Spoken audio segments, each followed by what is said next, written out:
So it's summer, and that means that you may be looking for a new summer beau. This morning we covered how to tell if she is into you, but how do you tell if a guy is into you? Body language expert Blanca here with some body language signs that you need to be on the lookout for. And you say that really the seating is important, right? Oh, the way you're sitting? It is very important. So what happens a lot of times is men can be subtle. So they can turn their chair, right? So that way, so they're engaging facing you. And you could be at a bar. Normally this happens at bars, and so there are people all around.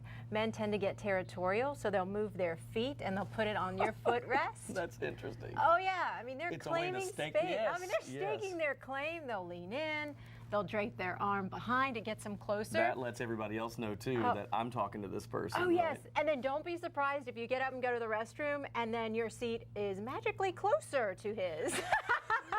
How did that happen? How did that happen? You're going to be wondering. Grew legs and walked over. And you know, he's going to be like all calm and just continue the conversation like nothing. It's about subtlety. And also, I guess, like using the loudness of the bar as an excuse to be closer to talk, right? Oh, that makes sense. That's so funny. All right, so you said eyes also can trigger, or can give you a signal. Oh, yeah. And what happens a lot of times is that men, they'll talk to you, and as they're talking, it doesn't matter what they're talking about, they'll look at your lips, and they'll look back up in your eyes. So they're sending this subtle message of, that looks I think I'm gonna kiss you. I know, those lips look a little yummy. That is funny. That is funny. Now this one made me laugh because I read ahead to see what you were going to say in this. You said their voice.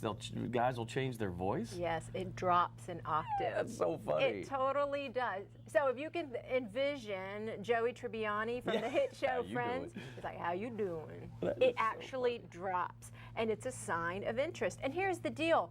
This all happens automatically and subconsciously. They're not trying to do it. It just happens. That is so funny. All right, fascinating. So now it makes you want to watch what everybody does. Yeah. You can continue the conversation with Blanca later this morning. She's answering your questions on Interest in Attraction live on Facebook. This will start at 10 a.m. Just search for her name, Blanca Cobb, on Facebook. That'll be a lot of fun. Trace?